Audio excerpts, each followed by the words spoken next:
नमस्कार दोस्तों, आप सभी का स्वागत है गवर्नमेंट विल चैनल में। आज हम बात करने वाले हैं राइट टू इन्फॉर्मेशन या फिर मैं बोलूँ राइट टू एजुकेशन। इसके बारे में हम बात करने वाले हैं और इसके फॉर्म आज स्टार्ट हो चुके हैं, यानी कि 3 अप्रैल से इसके फॉर्म स्टार्ट हो चुके हैं। और इसको फॉर्म को भरने का तरीका क्या रहता है, इसके अंदर क्या क्या डॉक्यूमेंट चाहिए होते हैं, कौन इसके लिए पात्र होता है, योग्य होता है, उसके बारे में हम बात करेंगे।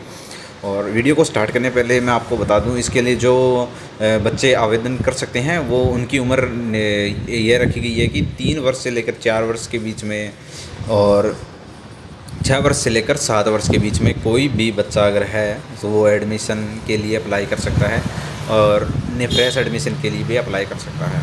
और इसके अंदर अगर हम देखें तो यहाँ पर आपको साफ साफ लिखा गया है, देखो minimum age for the children to take admission in the pre-primary class is 3 year and for admission in class in is 5 year।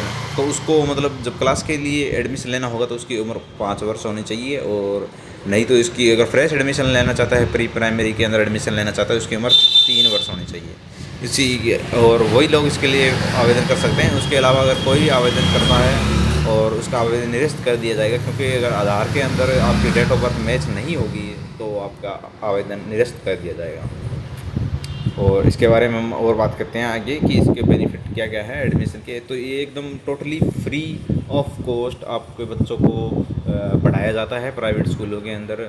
जो महंगे महंगे इंस्टीट्यूट होते हैं, जैसे कि इंग्लिश मीडियम स्कूल होते हैं जिनकी फ़ीस 40 से 50 हज़ार रुपये होती है, वो आपकी ज़ीरो फीस लगती है उसके अंदर, अगर आप आरटी के तहत फॉर्म भरते हैं तो। और फॉर्म भरने के लिए आपको क्या क्या डॉक्यूमेंट लगते हैं उसके बारे में हम बात करते हैं। तो आपको एक इनकम प्रूफ देना होगा अपना, उसके साथ में आप अपना बर्थ सर्टिफिकेट दे सकते हैं या अपना आधार कार्ड भी दे सकते हैं। इसके अलावा आपको एक मूल निवास चाहिए होगा।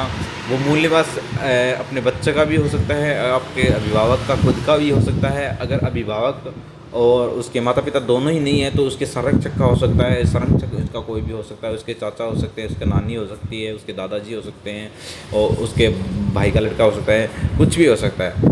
तो इस प्रकार से, और उसका जाति प्रमाण पत्र बच्चे का होना चाहिए। अगर वो 3 ईयर से ऊपर का है तो कोई दिक्कत नहीं है, और 5 वर्ष से ऊपर का है तो उसको जाति प्रमाण पत्र की भी आवश्यकता पड़ेगी। तो फॉर्म की जो डिटेल है वो किस प्रकार से आपको भरना है तो मैं आपको बताता हूँ। जैसे ही आप ऑफिशियल वेबसाइट पे जाएंगे तो आपको जैसे आपको क्लिक करके दिखाता हूँ ऑफिशियल पोर्टल किस प्रकार से दिखाई देते हैं। तो जिससे दिखा रहे हैं आपको, तो यहाँ पर देखो आपको मेन लिंक मिल जाएगा। मैं आपको थोड़ा सा स्टेटस करके दिखा देता हूँ। ये देखिए यहाँ पे click here to go to official website, तो आपको यहाँ पे क्लिक करना है तो आप सीधा रिडायरेक्ट हो जाएंगे ऑफिशियल पोर्टल पे। ये ऑफिशियल पोर्टल पे जैसे आप रिडायरेक्ट होंगे तो आपको थोड़ा सा नीचे स्क्रॉल करना है, और ये यहाँ पे देखो आपको दिखाई देगा, यहाँ पे आपको किस मुख्य पृष्ठ पर क्लिक करना है सबसे पहले, ताकि आप मेन जो इसका पेज है उस पर आ जाएं। और देखिए RT8 के तहत निःशुल्क प्रवेश, और आपको इस पर क्लिक करना है।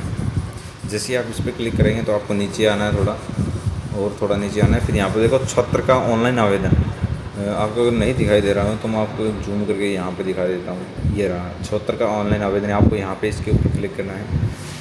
उसके बाद में आपको यहाँ पर जो डिटेल मैंने आपको अभी बताई है वही सेम टू सेम डिटेल यहाँ पर आपको लिखी हुई मिल जाएगी। और उसके अलावा अगर आपने पहले से आवेदन कर रखा है, अगर पिछले साल आपने आवेदन किया तो उसमें संशोधन करना चाहते हैं तो आप यहाँ से अपना आवेदन पत्र का क्रमांक डालकर, मोबाइल नंबर डालकर, कैप्चा डालकर यहाँ से लॉगिन कर सकते हैं। अगर आप नया आवेदन कर रहे हैं तो उसके लिए तो आपको यहाँ पर क्लिक करना होगा। ऑनलाइन आवेदन के लिए यहाँ क्लिक करें, इस बटन पर क्लिक करना होगा। जैसे मैं इस बटन पर क्लिक करता हूँ तो आपको एक और पेज सामने आएगा। इसके बाद में आपको इसको चेक करना है निःशुल्क शिक्षा हेतु, और उसके बाद में नेक्स्ट बटन पर क्लिक करना है। और यहाँ पर आपको लिखा हुआ है कि अंतिम तिथि 21 अप्रैल रहेगी। तो उसके बाद में आपको यहाँ पर डेट डालनी है। OBC आप डाल दें। अगर आप OBC से हैं, आप किस प्रकार की कैटेगरी से, आप जनरल से हैं तो आप जनरल भी डाल सकते हैं। तो मैं फ़िलहाल सामान्य डाल देता हूँ। और उसके बाद में आपको यहाँ पे अपने बच्चे की डेट ऑफ बर्थ चूज़ करनी है क्या है, तो मैं यहाँ पर चूज़ कर लेता हूँ। मैं यहाँ पर 3 साल का है तो यहाँ पर 3 ईयर्स भर देता हूँ। और आपकी वार्षिक आय कितनी है आप यहाँ पर वो भर दीजिए कि 1,40,000 है। आप 2.5 लाख से कम ही आपको भरनी है, या आपको ध्यान रखना पड़ेगा। अनाथ है कि नहीं है आपको यहाँ पर नो सेलेक्ट कर लेना। अगर आप अनाथ बच्चा है तो उसके लिए ये सेलेक्ट कर लेना है। उसके माता पिता कैंसर से पीड़ित हैं या नहीं है, और ये इस पर क्लिक करना है।